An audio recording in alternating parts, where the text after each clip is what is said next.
welcome, Marco. Welcome to the Movement Professional Podcast. I think we have met, probably like 5 years ago now. You've been at CrossFit MFP for what, 6 years? Yeah, starting year number 6. I think originally came in, we did like a little meet and greet because you're right by, my clinic as well. But I had heard about you for years before that as a kind of a legend in the CrossFit community with your athletic prowess, making the regional games. How many times were you in the regionals? Yeah, I did it individually twice and then 4 times with a team because they had that as well. So I started off with a team and Cool. then I kind of worked my way into getting a little bit better to make it individually. So Yeah. it's So been, I mean, I knew when you came to the area and you were moving CrossFit MFP like right next door, I was like, I got to meet this guy because your reputation had preceded you as one of the best athletes in the area. But since we've gotten to know each other a little bit more, I'm just super impressed by your curiosity and your willingness to kind of serve the community and continue to build your knowledge, but also pass that on to others. So I think it's hopefully we'll talk more about that, but just the impressive versatility that you have at MFP, but also the other endeavors that you're doing. So, what got you into CrossFit in the first place? We'll start there. I don't want to like pigeonhole yeah. this to only a CrossFit discussion, but since you run CrossFit MFP, what got you into CrossFit, and then we can kind of go from there and do some of your other endeavors. Yeah, no, I'm honored to be here, man. I was just saying before you started, like we're totally on the same wavelengths with the way we think about movement, the way we think about serving others, and yeah. So just mentioning to you, I totally respect and honor everything that you do, and I'm excited to be here. So, yeah, for CrossFit for me, was an interesting story. Long story short, I was diagnosed with cancer going into my senior year of high school. I had a lot of promise to go play, at least Division 1 AA football, and I thought that was my path. And then right before senior year, I was diagnosed, and that pretty much took me on a whole new path of figuring out what I wanted to do with my life and really honoring that and trusting that, this was happening for a reason. So, first thing I did was just look into schools that I thought were going to be great for the physical education programs. I wanted to always teach. I always knew like I had a calling to be a teacher and to work with people, and particularly in the world of the physical movement and exercise, because that was really part of who I was as a child, with all playing all different sports growing up. Just really loving being in the training room and bettering myself. So before I got into CrossFit, I was actually on a path of like just healing myself. Right, I was Mhm. trying to really figure out like how do I get back into my body? And so I actually started when I went to Westchester University um, for teaching in terms of physical education. I actually fell into a yoga class, and I ended up having a mentor who really just guided me into this whole new way of thinking and being in terms of our whole self. And so I really fell into the yogic philosophy, really started to dive into spirituality. How do I heal myself from within? And noticing, doing yoga and all these things was really powerful for me. I ended up taking a whole new path there. But then eventually I was like, I needed to find a gap for me to place this fixed area that was lost in my life from having Mhm. cancer and being an athlete. Yeah, yeah, yeah. And, everything was perfect for me. What I was doing, I was like, I need something a little bit more to help me fulfill something that was lost. And so immediately was kind of like looking on YouTube, and it just like popped up with the CrossFit Mhm. games. I kind of already knew about it 'cause some of the teachers in my high school were doing it, but I was like, I didn't really know. Um, and then next thing you know, I know this was a CrossFit gym right near my dorm, and so I basically rode my bike to this CrossFit gym, CrossFit Westchester, Mhm. and showed up to like a 6 a.m. class on my bike. Didn't reserve or anything. They're like, "You look like an athlete, you can pretty much join in," and then immediately fell in love with what I was doing in terms of the workout, the class structure, the flow of the gym. And yeah, it kind of really felt at home for me in a way for me to really get back into my body. And still at that time, I was going through like once a month treatments and all these things, but I was really finding an opportunity for me to express myself in a way that I kind of lost Right. through cancer. Amazing. What year was that when you got into Yeah, this was 2012. So this was 2012? 12 years ago. Yeah. Oh, Yeah. cool. So basically, going to be a sophomore in high school. It was the end of my freshman year, and I just was like, you know, I was that guy that would ride my bike to that gym every day. Love it. You progressed pretty fast with it. So when was the first time you were in regionals, at least with a team? Yeah, it was not too long after that. I think the coaches, Jenny in particularly, um, she was pretty much their go-to person when it came to organizing competitions and being the athlete and also an owner there. And she saw a lot of potential in me right away, and I was really just immersed in the community. And so going into 2013, they were preparing a team. Jenny was being a leader of all that. She's like, "Yeah, we want you to be a part of this team." And so before going back home that summer, they're like, "We want to train and get ready." And so, like, what do you think about coaching? Because I had just a natural way of like, working with people and really Hmm. felt close with that community. And so I had an opportunity not just to compete on that year of regionals, but also, have an opportunity of my first time like coaching and learning from them because they were all really, really well educated, ran a good business, and really were good mentors for me to not just start competing, but also, getting into the field of coaching. Yeah. Well, now that you've been in the CrossFit community for a while, what are some of the common misconceptions that you see with it? Because I mean, one of the things you're mentioning here is like it's I'd imagine it's part of your healing process that you're talking about. You got into some yoga, but CrossFit was also part of that healing process, I'd imagine. And that might be contradictory to some people, right? Because a lot of times the misconception is CrossFit will kind of break you down more than it'll build you up. So what have you found as far as, like how valuable that community was for you, but also what are some of the misconceptions that you see now that you've been in it so long and you're running the show? Yeah, that's a great question. I can speak, relatively from, what I've done and the gyms that I've been to and people I've worked with. And the first thing is, CrossFit is very much a holistic program when it comes to in terms of like developing your fitness. So the one misconception I would think would be generalized is like, they just do like weightlifting and do Olympic lifts and, Hmm. you know, all those things, which again, I'm only speaking from programs I developed, but that could be very well the case because it's an entrepreneurial type of a program. Right. But no, it's a very balanced way of looking how we develop the whole physical body. So we don't want to just learn how to move objects. We don't want to learn how to just pick things up, put them down. We don't want to just be able to hang on a bar, be able to go for the run. We want to be able to be balanced in all those things, which that's again was like immediately attractive to me because I really felt that that's how I was just generally as an athlete growing up. Mm. Like again, as strength and conditioning, we say, play more than one sport, Yeah. get more variance. Um, Another thing I think would be interesting, is just people just think that, CrossFit just gets people hurt and then they do everything with poor form and, mechanics and all those things, which again could very well be a thing in any facility. It depends on, who's coaching, who's developing, who's, had the experience. But really one thing that they do teach you and they're very, very adamant about through a level one training is mechanics, consistency, intensity. Mm. And really, I mean, just in common sense to anybody, if you're doing any sort of certification for movement, you would think, all right, form first, right? Right. But Right. like we want to teach people how to move well, how to move efficiently, how to move effectively, how to move safely. And then that translates into, okay, let's do those basic fundamentals, consistency over a long period of time. And then once you start making adaptation, then we start moving into intensity. So we want to ramp things up. And that's really, in essence, the methodology, really teaching people movement, this variety of movements in fitness, teaching them to do it well. Does that maybe adhere maybe after people start a gym or whatever? It depends. It depends.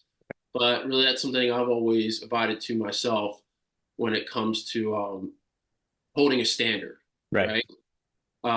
Yeah, some other things, I think one of the things in terms of being in different cultures with strength and conditioning and other places and being open-minded to so many different things, CrossFit seems to get a really bad rep in the way it programs. Hmm. And in terms of, again, this idea of variance, we live in strength conditioning culture, for example, that's, very much about linear progression and, doing things in this systematic approach, power, strength, accessory, so on and so forth. Uh, but this idea of variance and how CrossFit delivers this in a way where, maybe there's not, peer-reviewed articles or things about the science, but there, from a testimony of myself and working with so many people, like there is something very, very unique and special about the way they develop variance. And I call it variance progression. Right. So it's not like you're just going to do one thing and never see it again. Like you might see it, X amount of time, but it's still like, hey, I want to do a pull up. Right. We can get you there. I'm still learning how to hang on the bar, but I can get you here. Maybe not in a linear progression. It's week to week, and you get it in this quick amount of time, but I can still get you there.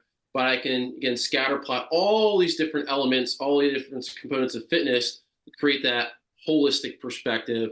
And then, we'll still get you there. And that's the best part of it too, because it creates a process. Absolutely. Yeah. Which I really love. So those are my favorite things.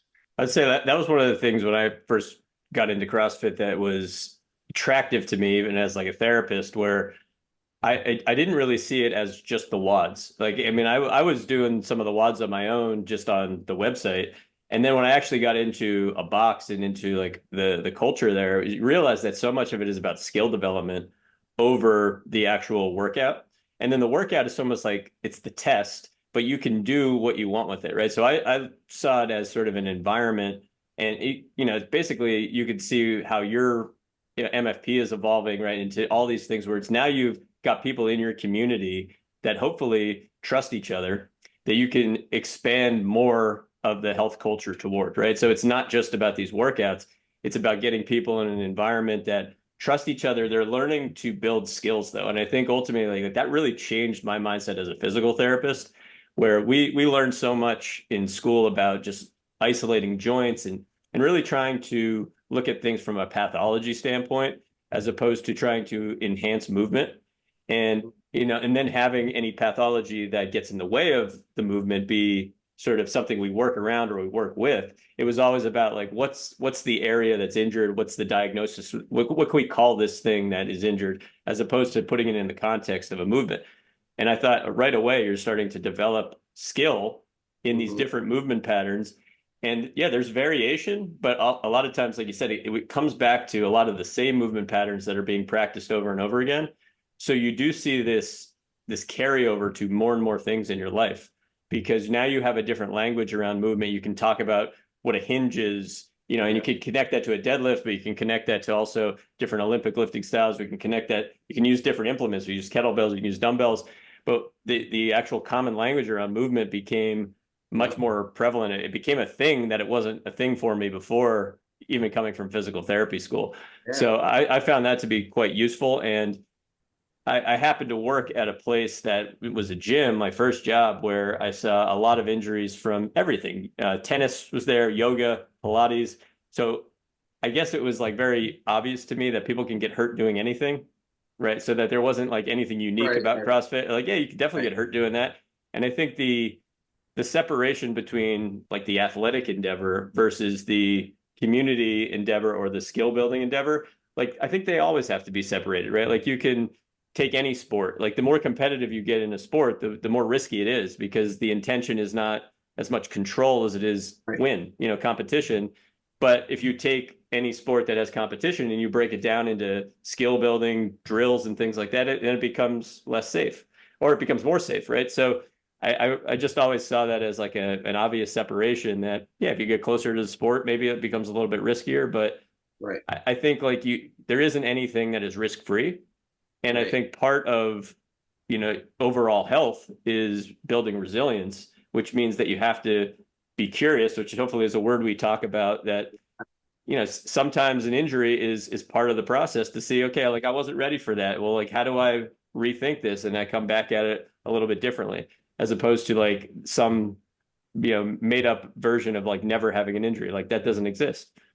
I love that. You also pointed out two really interesting things, because you were talking about, making it, accessible, right? And this term we use in CrossFit is inclusivity, right? Right.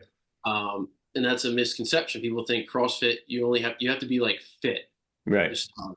And the reason why CrossFit's actually a valuable program to start somebody who is brand new is because their essential movement patterns are the very basic movement patterns that we want people to learn before you even do anything sexy, before Right. we even get into the rotational plane. It's all, yeah, like that's where it gets a bash. Yeah, it's very sagittal based, but Hmm. this is a movement pattern and dynamic that we want to learn first. So if anything, it's very inclusive, it's very scalable. Yeah, it's maybe not for everybody. Right. That's okay. And that's also another thing to touch on that you were talking about, like, this community thing. Like people think of it as like a cult, for example. Hmm. And that really just comes into reframing our perspective of like what that word actually means and how Right. we actually use it, right? Right. Because, anything and everything could be a cult, but we wanted to say, in terms of like what we do, it's a very positive environment. And that's why CrossFit does well. It creates a community. Hmm. That may not resonate with everybody, but it is one of my big beliefs of how, we're supposed to function as a society. Sure. And any facility, right? Like no matter you put the label CrossFit on it or not, right? Like it's ultimately it's the business owners that are running it that are going to dictate the quality, right? Yeah. And I just feel like there's so much you can do with that environment, which you've done beautifully. But like you could see there are certainly places that don't do it as well, right? That make it about something else, which might be less safe, but I just think like that's certainly not unique to CrossFit at all, right? That it's just unique to like, or it's a commonality to any business model that has fitness in it. Like, what is the overall intention, right? What is the process that you're going through with people? How much support do you give others, right? Like, I think those are more important than whether it's CrossFit, yoga, Pilates, the different language that we have or the different methodology that we have within fitness. It's ultimately about the people that are running it more than the method itself. Yes. I love your, again, this is us being on the same wavelength, man. And I've really been impressed with how much we're on the same wavelength. The more we got to know Yeah. each other, you know what I mean? It's crazy. I Totally. will talk a little bit more about like some of the ventures that you're on now, where we're just really like you talked about getting the whole person involved, and really what you're doing with that is pretty cool, and hopefully we'll have some commonalities there as well. Let's Appreciate switch gears to like the idea of what are some of the biggest lessons that you've learned? So, we kind of see some of the misconceptions that are out there, but let's go back to 2012 compared to now. What are some of the Yeah. biggest lessons things you may have done differently in the past that you're glad you're not doing anymore? Yeah. No, that's a very valuable question. Because I think just in general, like, what's the point if we don't evolve? Hmm. We don't grow and learn from our past to really create something new. So one of the biggest things I've definitely learned, just in general, somebody that works in the space with people and what we do is just like your ability to have a presence, your energy, the way you hold yourself as a human without saying any words Hmm. are very, very important because there are a lot of logistics that go into that of how that's going to be approached and received by people that you work with. So, and this is also something I value as a business owner that creates a gym and a space for other people to come in for a community to build. So for me, it's about creating this, my mantra is like positive vibes only, right? Hmm. And really just setting an energy in a container here for people just to, when they walk into the doors, do they feel welcome? Do they feel safe? Same with running a class. When I first started at Westchester, I had this exciting personal, trainer energy that I'm just starting something new. And it was exciting for me. And it was the ability to provide people a space where like they feel comfortable learning from me and trusting. So like earning trust and Hmm. learning how to give trust and all those things. Yeah. Um, One of the things that I think that's really valuable though is this whole not one size fits all, and you can attest to this very much. But when working with people, especially when you work in a group environment, right? It's understanding like every person in that group is very unique. Yes. And we know things that we need to honor, like, biomechanics, anatomy, and physiology. when it comes to cueing and correcting movement to make sure that they're, doing things safely and efficiently.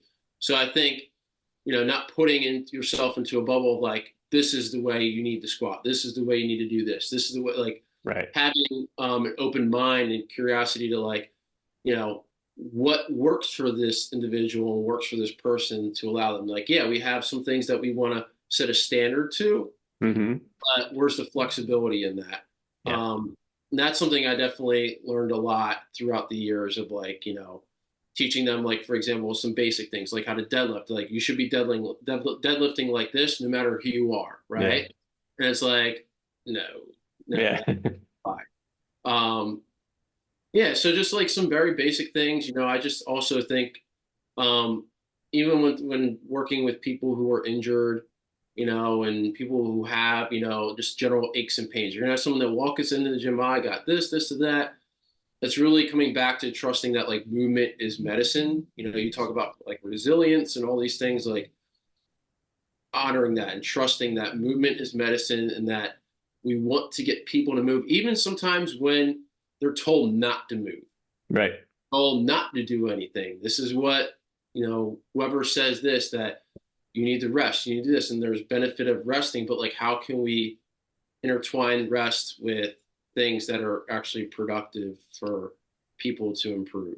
Yeah, 100%. And I think we're on the same page there with that. That's a lesson that I've continued to learn. And I have more of a one-on-one environment. So, every different client, it's kind of obvious that they have like different needs. But, Right. I started with this idea of a standard, a movement standard, but you realize really quickly that sometimes people aren't ready to be pushed towards that standard, but it's still good to get them moving with whatever they can do. So you sort of have to give a buffer of safety.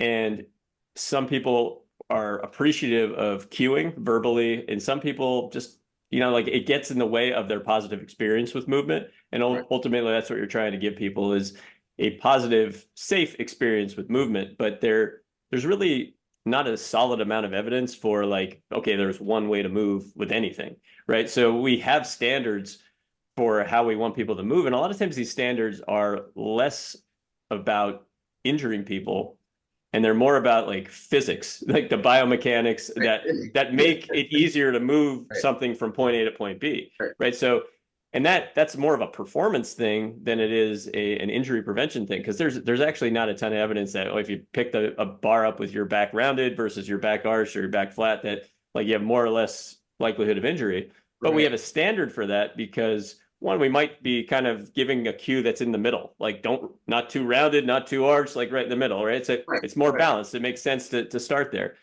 But the other piece is that you start to see that, okay, like if you can get there and you couldn't get there before, you might be a little bit more efficient with your movement. So we're actually seeing improvement in something that they weren't able to do before.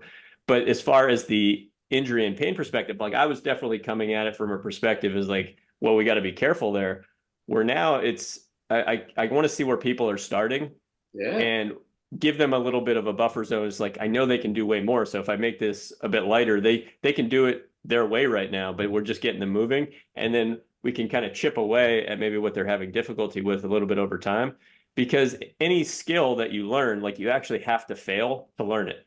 Yes. Right. So, and I think failure is probably not the right word there, but like there isn't a such thing as perfect, I think is the right way to view it, where you have to give some leeway for things to be done differently, right? You can be a little bit away from the standard, eventually come back to the standard, but no individual is going to be able to learn anything if they're constantly being corrected. They have to they have to go through their own, lumps, take their own lumps and kind of figure it out on their own because the body needs to feel different ways of doing it. So a little bit less cueing on my part over time has definitely been a lesson I've learned. Yeah. And just sort of like giving constraints around what's safe and what's unsafe, but like kind of just letting people figure it out on their own. I love that, because the first thing that comes to mind is like you're giving room for exploration, right? Exactly. And so, like, yeah, our job as coaches and guides and people, allowing people to really, tap into their physical body, we want to give them room. Like, and the big thing as I talk about this, as we maybe like transition into, is this idea of like some people just have blinders, right? It's just like, this is the way you do it. This is how we actually learn in, exercise science. It's Right. like, this is the way, Yeah. Mandalorian type stuff, right? Hmm. But where do we start to, move these blinders a little bit outward, right? Open Hmm. our range or perspective and curiosity. And also some of the best ways to coach, and this is something I've learned over time going on that topic, is to um, let people become their own inner coach, their own Hmm. inner teacher. Right. And this goes into the philosophies of, the way I'm working on, the whole being perspective when it comes to other forms of our wellness. But we all have this inner coach, this inner guide. Yeah, we need to cue, we need to give them the boundaries.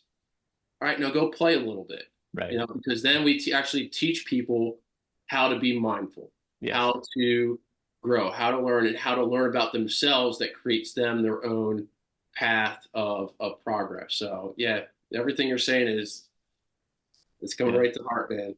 I love it. Hey, I appreciate it. And like if you think about what it's if we're both experts in the field, right? Let's just give ourselves the benefit of the doubt there. But like anyone who's been experienced enough to gain expertise, it's coaching always helps, but you certainly have your own internal coach that ultimately starts to dominate, right? Like you can feel things within your body that you might not have been able to feel years ago, but that's part of the development of skill, right? It's part of Yeah, the development of progress and performance too, right? If you always need someone to tell you every little thing, you're not going to be able to make much progress, right? Because you're always going to be unsure, and there has to be that openness and curiosity, and that there's a little bit of risk all the time, right? There's a risk though on the other side of that of being fearful. And I think in my experience, and I think what the chronic pain literature would show is that there's a way bigger risk if you are in a state of fear and apprehension than mm-hmm. if you're in a state of curiosity.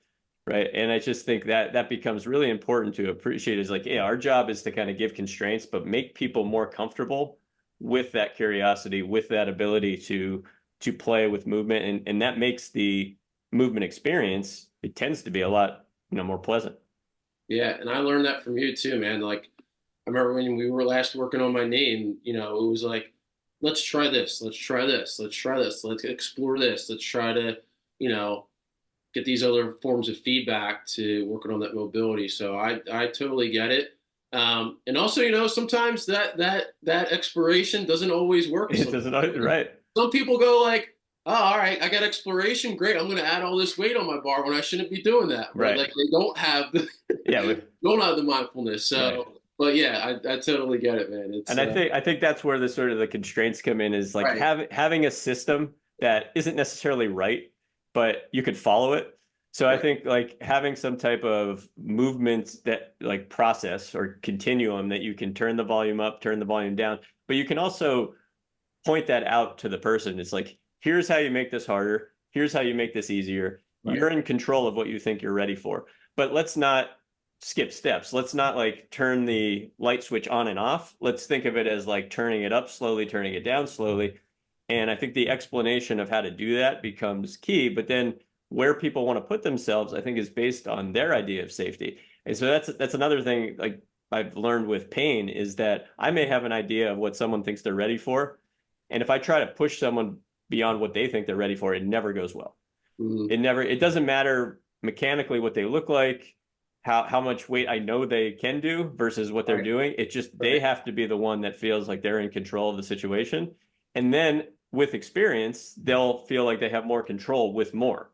But if you start too soon or you kind of have some type of artificial idea of what someone can start with, if they don't feel comfortable with that, I think that's where you're asking for trouble.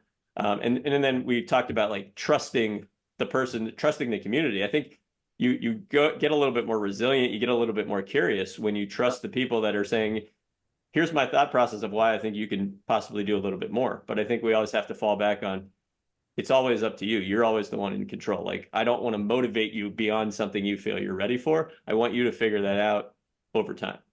love it. That's truth right there. Mic drop.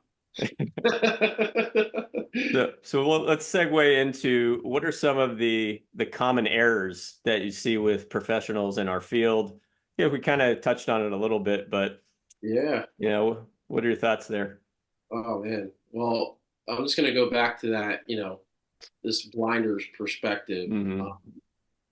And I can't say this for everybody. I mean, I think social media doesn't really help Yeah. with all these things, but I've also experienced this where there's a dogmatism, right? There's dogmatic points of view of like, you know, this is the only way you should be moving your body, and this is the right way you should be moving your body. I've seen it at all. I've seen it in CrossFit. I've seen it in strength and conditioning. I've seen it in different movement methods and concepts. And I really think we just limit ourselves. The idea, and I'm not going to say it's a belief, but just a trust that we are humans here for a very unique experience in our physical bodies. And so that means the ability to express our bodies in a magnitude of ways Hmm. is really valuable, not just from our overall well-being, but yeah, the physical well-being as well. So I really see that a lot, and I think that really just puts a disconnect in our community because in the end, we're all just we're all moving for the same goal. We all want to feel better. We all want to improve aspects of our health. It's not necessarily always about aesthetics and the way we look, even though we materialize it to that. But Right.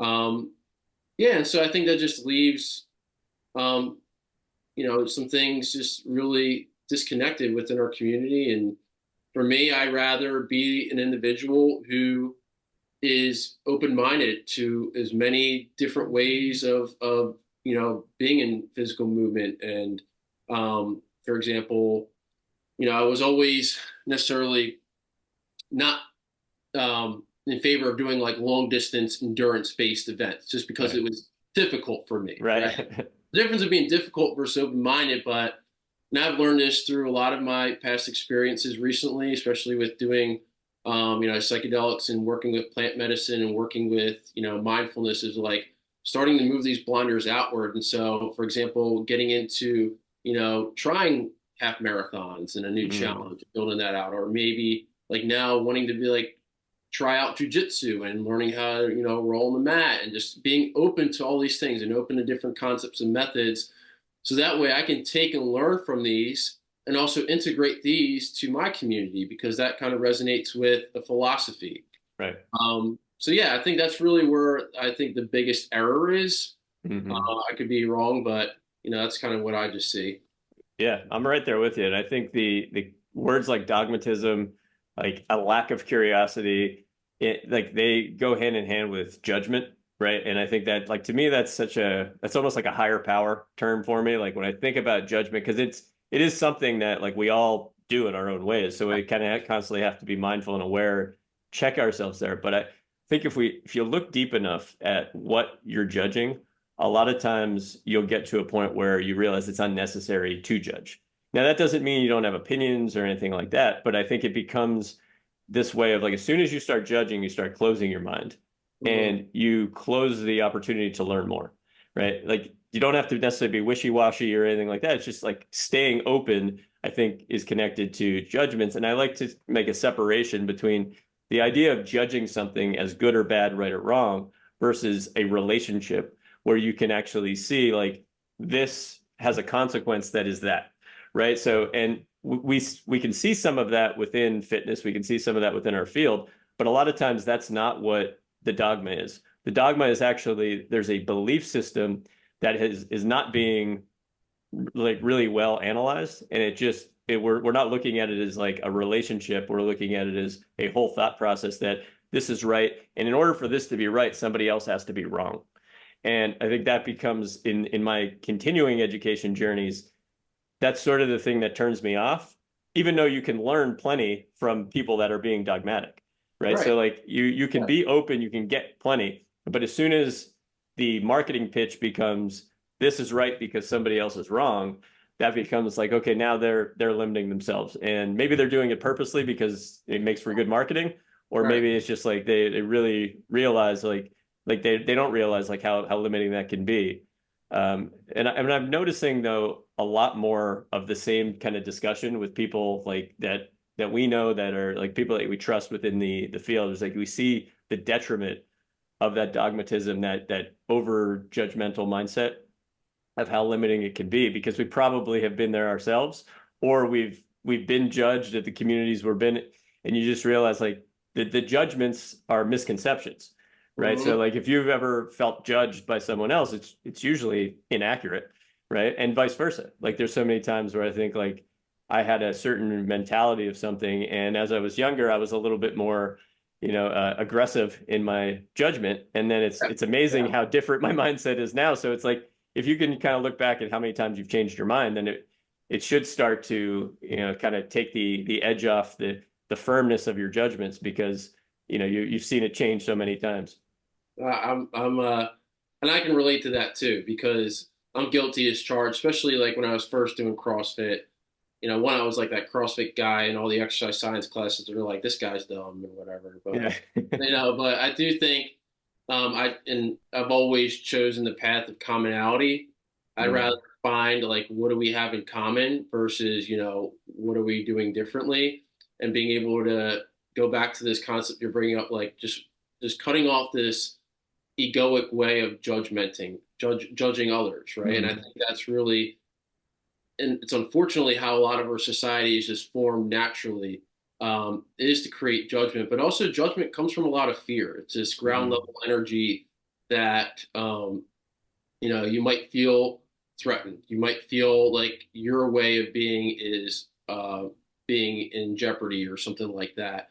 And really, it's not that, right? We're just making it that because of how we're taught to think and learn. And really, there's a lot of layers to how that unfolds. But again, I think it just comes back into feeling willing to receive more information from other perspectives is better for us than they can hurt us, even if you don't apply it, right? Yeah. I'd rather know something about, you know, functional patterns or something like Right. that, learn from that method versus, putting away from it, or, learning about jujitsu and applying it for myself versus, not. So, Yeah.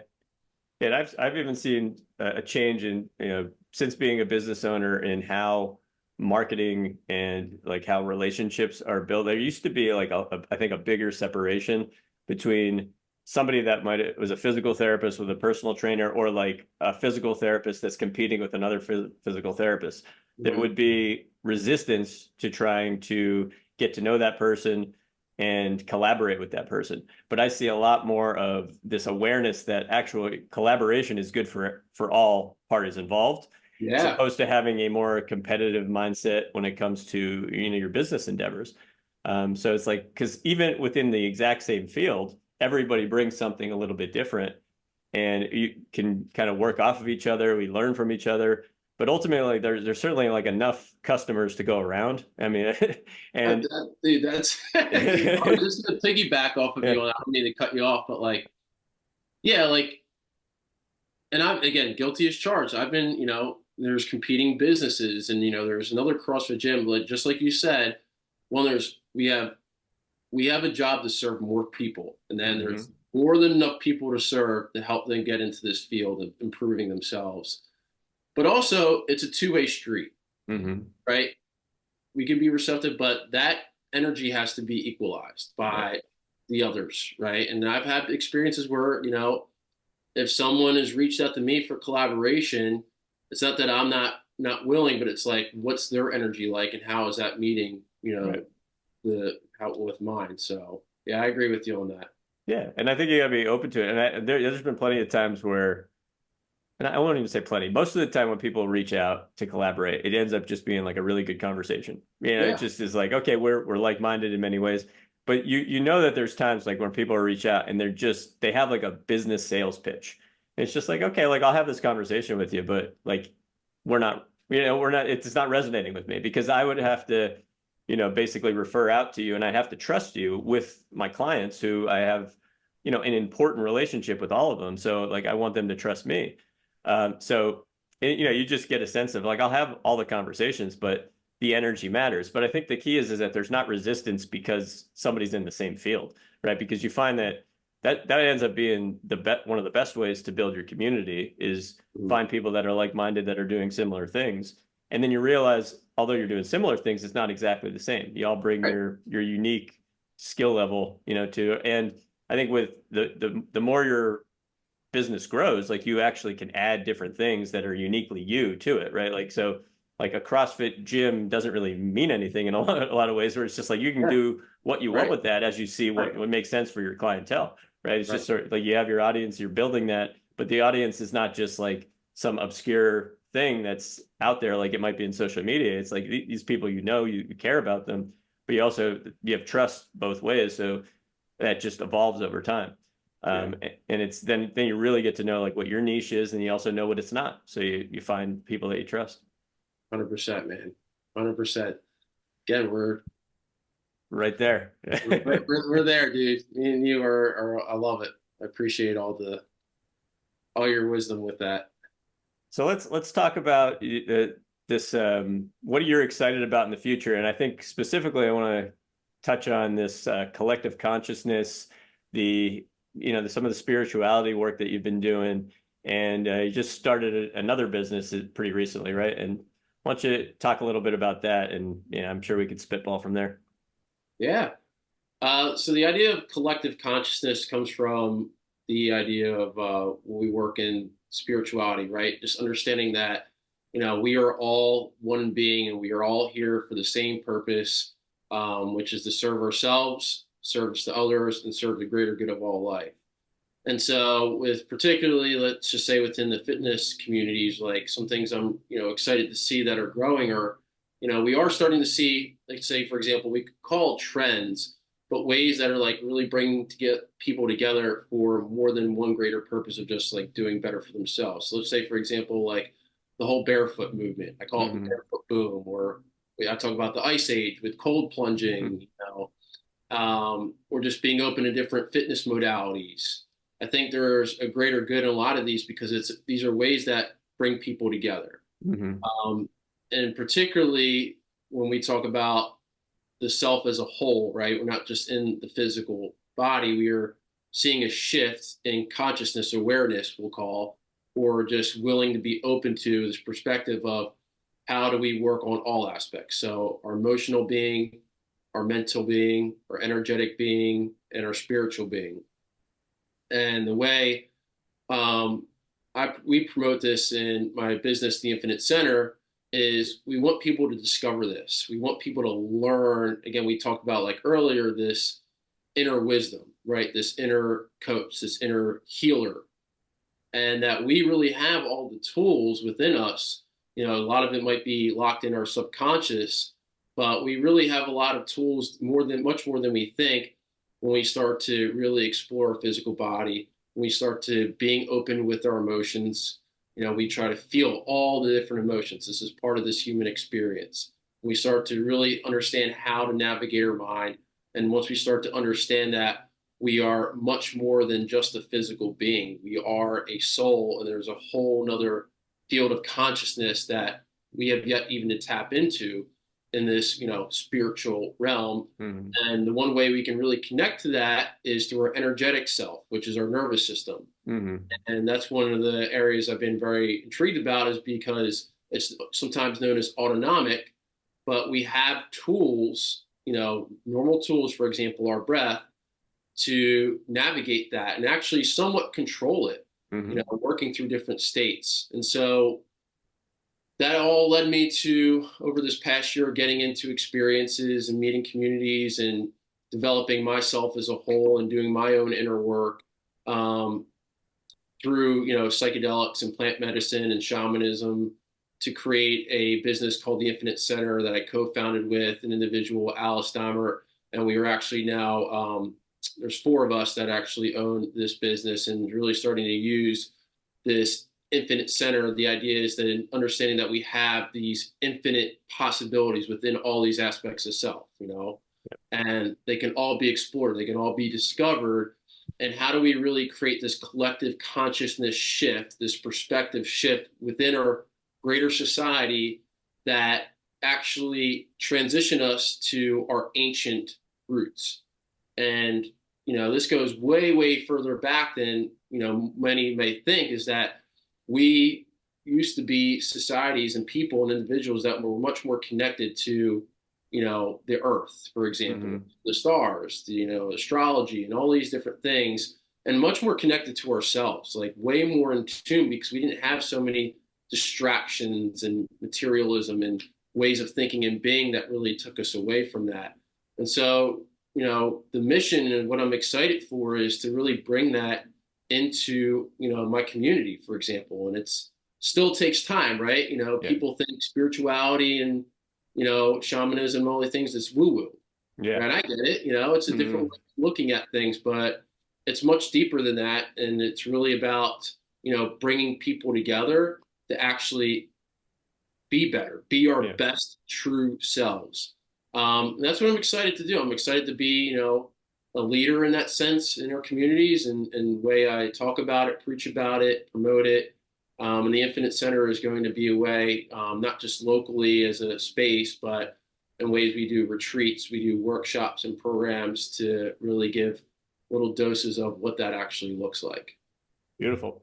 Yeah, and I think within that concept of just, mindfulness and, shamanism, just some of the emotional work there, I think sometimes it's important to appreciate that like language is a limiter, right? So everybody's got maybe some different terminology. Some may resonate, some may like turn you completely off, right? Just within this world. But if the more words that we have to maybe target what somebody is interested in, it can be helpful because when you get the experience of it, it becomes very obvious that it's useful. But a lot of times the skepticism gets in the way of the true work to actually feel like what we all could use, right? Like you could tie all of this into the nervous system, which is a very like anatomical thing to discuss.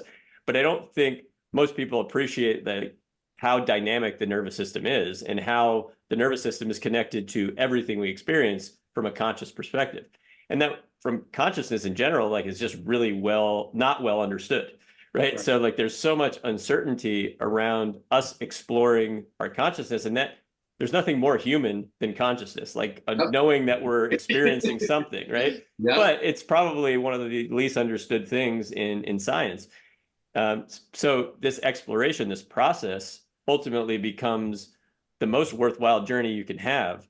But I think language becomes a limiter for people. And that's where it's like, if you can kind of get past that and find, or maybe find language that allows you to have a little bit more trust in the process, then you'll eventually experience the value, and I know like when Right. my journey with meditation was for some reason, and I can't explain why, I was always interested in sort of like Eastern study. I was always interested in meditation, Yep. and I started just reading about it. And when I first read about it, it didn't turn me off, right? But ironically, I go back and read some of the same books that I read, when I first started getting into it, and they don't resonate with me the same as they did when I first got into it. So there was something that like gave me the faith in the process to do it, that I stuck with it long enough that you actually start to see things that you would have never seen early on, like how connected it is to other things that you're doing on a regular basis.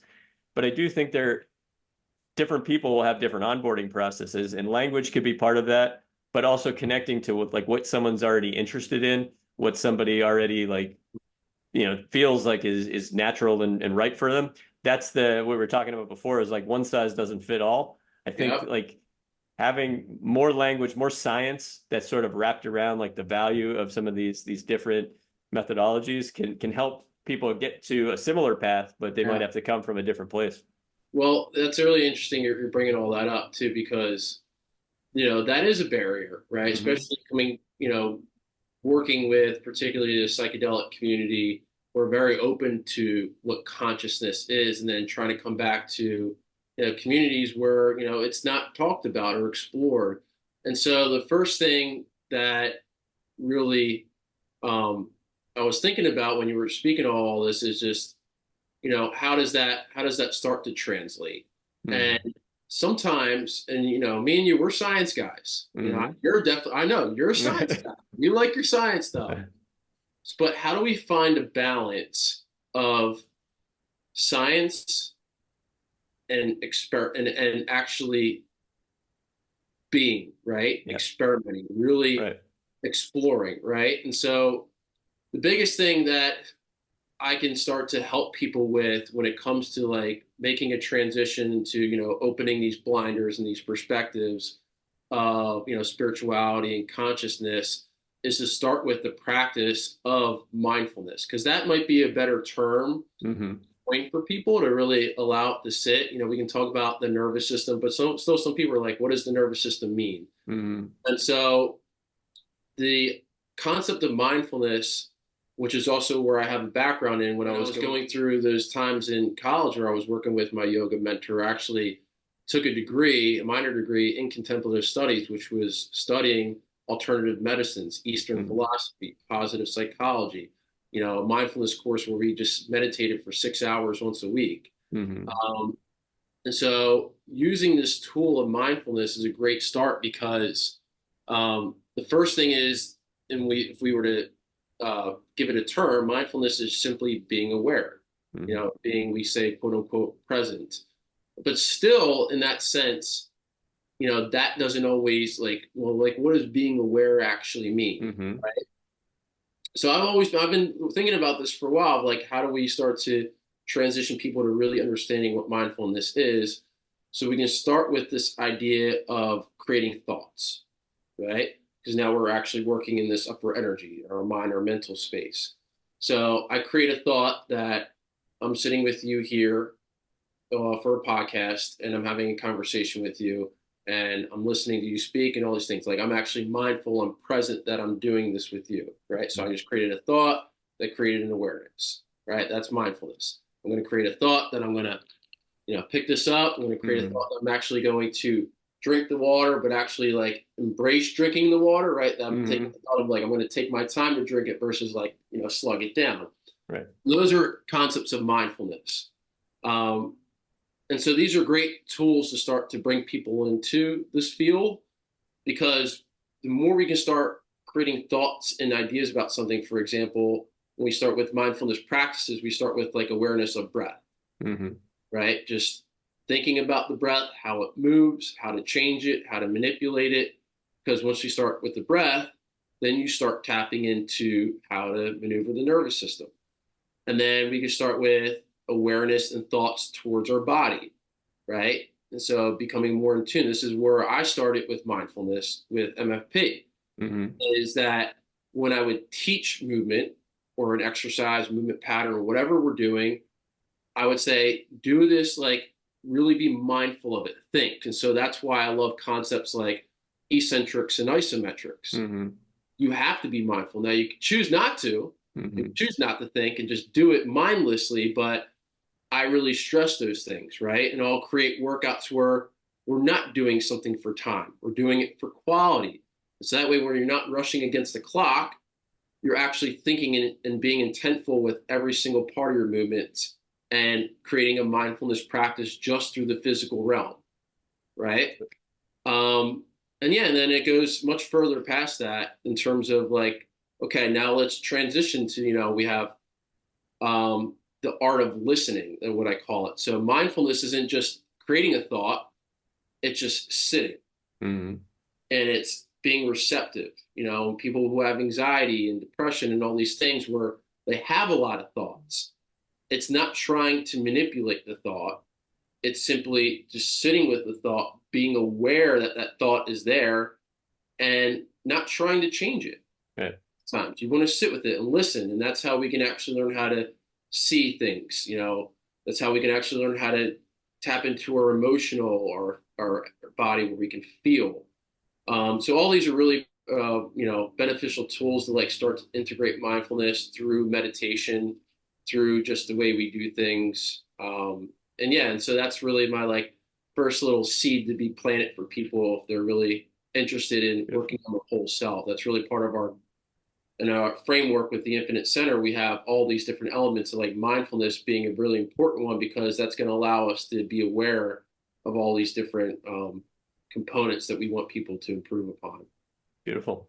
I think sometimes like those two worlds of, spirituality, mindfulness, and movement exercise, like they become almost separate, and people will have them as almost opposite in their head. Where one of the commonalities that I think you can look at with mindfulness is that you can't change anything unless you're first mindful and aware of it, right? So, and we can look at just monitoring your sleep, right, as a form of mindfulness that you're using a tool for, right? Like mindfulness is so broad that it encompasses anything that makes you aware. So, but you can't change anything unless you're first aware of it, right? So, and I think so that's like one phase where it sort of like connects more dots, but you can't just trust that I'm going to be aware in the moment when I need to be aware. It's a practice that you need to get better at. And I think it speaks to like you need to get better at exercise. Like you don't just get fit. You have to practice getting fit, right? Like that's what exercise and training is. It's like the practice of getting more tolerant to more things, being able to do more things. So I think mindfulness becomes this idea. It's a practice of being more aware of more things. So therefore it's easier to make the changes you want to make. Right. And in part of it, it's in many ways, it's a doing less, which is hard for people to take in. But by doing less, you get to observe more. Right. So you kind of that becomes like this for me, it's been a connector where, like I said, like my initial process of mindfulness was more of a faith-based thing. Like I just for some reason I was just like, I'm going to try this. And I didn't really get it at first, but I'm going to keep trying it because it like there's a lot of people that say it's good for you, you know, and there's a huge tradition there. So sometimes like you just have to have that like that faith in just giving it enough try that you will find things that you didn't see initially with it. But that's sort of the dots that I'm trying to connect now for more individuals is like you don't have to be a Buddhist. You don't have to sit in any special position.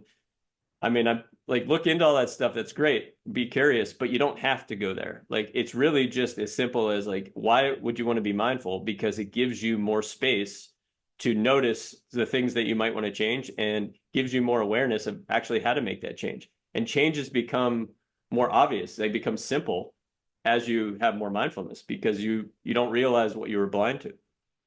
Yeah, I 100% agree with you, man. And I think, um, there's a lot of ways it could be presented for sure, and it's really just again having an open mind to this untapped potential that we have within the mental realm, within the brain structure that most of us are not really tapping into because again we get forced to think about just the physical body and I would encourage a lot of people to really look into what that means and like you said from an observational standpoint when you practice meditation. And it's not easy to meditate, by the way. Like you said, like Yeah. there's 1,000 ways you can do it. Mm-hmm. So figure out what works best for you. But also part of my shaman's advice for you is like that I just got like a thought was you should keep exploring like why were you called to like Yeah. keep looking into that. That's just kind of a message I just wanted to share with you personally Mm-hmm.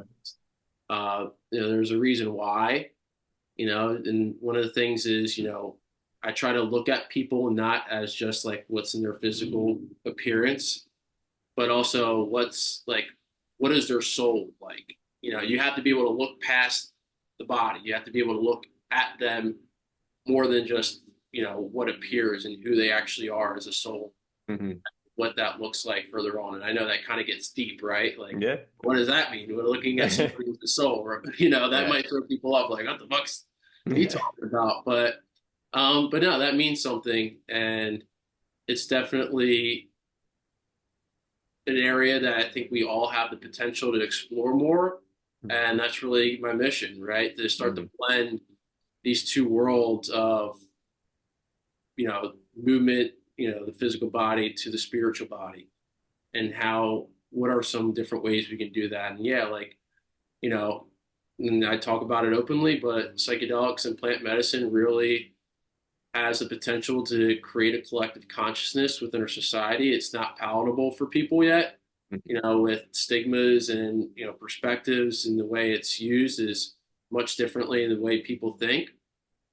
And really just understanding energy. I think there's just so much things that we really not really tapped into in terms of like how we create energy, how we resonate energy with all things. Uh, yeah, potential is infinite. I keep saying Yeah. that. It's kind of an open book. Like, Yeah. okay, what does that mean? Well, I Yeah. like to keep people curious. I like to Right. make people think. Yeah. And I think like the curiosity will always be, well, it'll get there before the science is solid. And science in itself for people is like a lot of times we think of it as like a solid entity, but it's a process like anything else, right? So you have to be curious to develop a hypothesis that you then study. And then the studying is always a process that evolves, right? Like you learn something through a study, it evolves over time. You get some information, but you also every study has limitations where it's like, okay, I could do another study to kind of work on some of these limitations. So, I mean, psychedelics is being well studied now in Johns Hopkins. I know is at least one of the universities that's doing a lot of research there, and there's tons of promise for mental health. And just the kind of language and experiences that I hear from it is sort of it allows you to view the world differently than you otherwise would have thought possible. So one of my favorite meditators is Sam Harris, who's got it like the Waking Up app, and he talks often about it. Like his journey into mindfulness would not have been possible without psychedelics because he was so skeptical of anything about the process of mindfulness that he would have never allowed himself to get there unless he saw the world differently like he did through psychedelics. So, I mean, I'm just, yeah, I think there's a ton of promise there. And Blinders. yeah, you take the blinders, you open it up, and Yeah. then like your whole world changes, right? So there's an example there. Where it's like that's a big part of his world, and he rarely uses psychedelics anymore. But it's just like it takes one time to Right. open your mind to view something different. I've talked about my experience with alcohol is like, Yeah. and I don't like to over dramatize this because I think a lot of times it was like I was ready to give it up, and it wasn't like I was living a terrible life beforehand, but it definitely totally changed my idea of what was possible. Like you mentioned, like this idea of like seeing your true potential and how blind I was when I was thinking about like the act of not giving up alcohol because I thought there was nothing more that life could offer than the joy of getting bombed on the weekend. It's like how ignorant that was until you just take it away for a while and you're like, oh my God, like there's so much more to experience than I've experienced. And I just think we can like extrapolate that lesson to so many things where it's like you don't know what you don't know, right? And so you give yourself more opportunity to experience more things and life, it makes sense that life would become more fulfilled. No, I really appreciate your sharing on that. And I mean, I think it's just a fascinating topic to talk about, alcohol in general, in terms of how it is put on a pedestal within our society. And, I don't want to make people feel a certain way if they do decide to drink. I think that's, we all have a free will. We all can explore that substance as we like. And knowing that a lot of people, and I have some close people that I know that really have struggled with alcohol.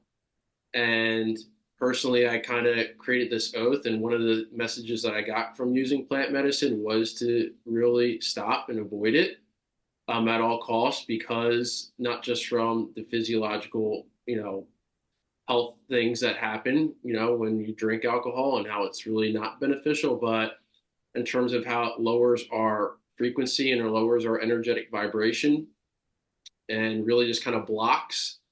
I mean, it is a depressant, right? So Yeah. it is going to put us into a closed position where we are going to mask root causes of our being. Mm-hmm. And that's really the essence of what it does. Now, can it provide you a great night out with your friends and have a great time and socialize and all those things? Absolutely. I experienced that many times. Mm-hmm. Um, but in the end, like what are we really fulfilling with that substance, and what's that relationship like to that substance? And that's really the message I try to create for people when it comes to using plant medicine and psychedelics. How do we create a relationship with the substance that we use? This could be any substance in general. It could be a supplement that you take, Mm-hmm. or turmeric or whatever, fish oil. But like, what's your relationship to that substance, and what are you seeking out of using that substance for? And Right. so when you realized there was the reason for me using alcohol, right? This relationship for it was not getting me anywhere that I wanted to be to move forward in my life. Yeah. You weren't maybe in the dark place just yet, you know, but you realize quickly, like, okay, this is where it's limiting me, and I don't want to be limited anymore. Yeah. reach my potential. Yep. Yeah, 100%. And I think like the other side of that is like the curiosity piece is just like to be curious about what life's like on the other side. You realize a lot of the fears you have about like why you wouldn't want to do it are unfounded. Um, at least like they were in my case. And I certainly think, and I've heard this expression is like some people are deeper in the woods than others.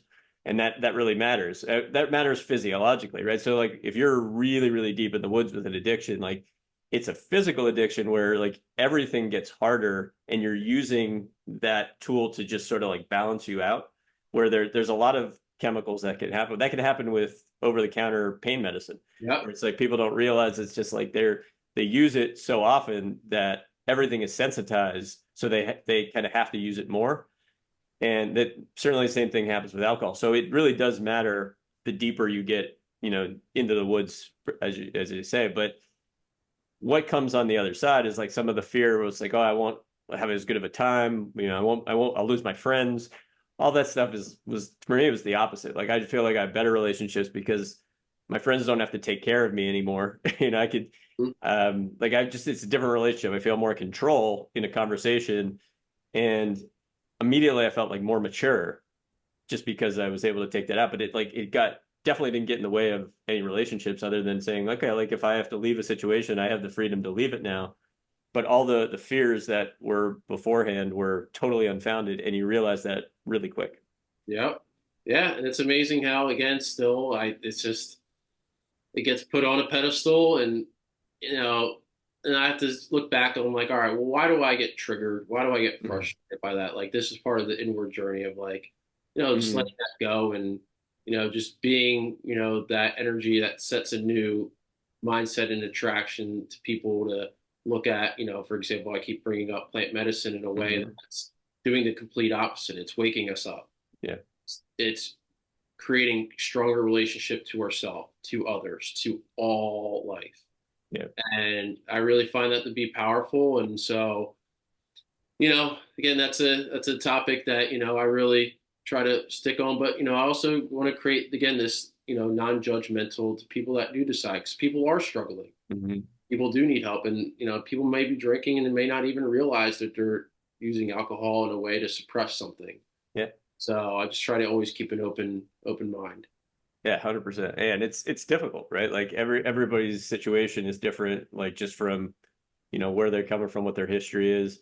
Mm. Um, and I think like it speaks to this idea of we look at medicine or drugs and even supplements as these separate entities. But again, if we like dive deep enough into the idea of them, there's sort of a continuum. Like what we put in our body, whether it's from food, whether it's like something we want to call a supplement, whether it's something we want to call an over-the-counter medicine versus a prescription medicine versus an illicit drug, right? Like all of these things, they're toxic in their dosage at some point. Like anything has Yep. typically a toxic dosage, Yep. but we Yeah. kind of like categorize things all in the same bucket, right? Like alcohol is the same as like a psychedelic. No, it's not. Like it depends on like how one uses it. And I'm sure like anybody could, overdo any drug, but some are easier to overdo than others. And we see that with food, right? So I kind of look at this continuum idea of like just the stuff we put in our body, right? Like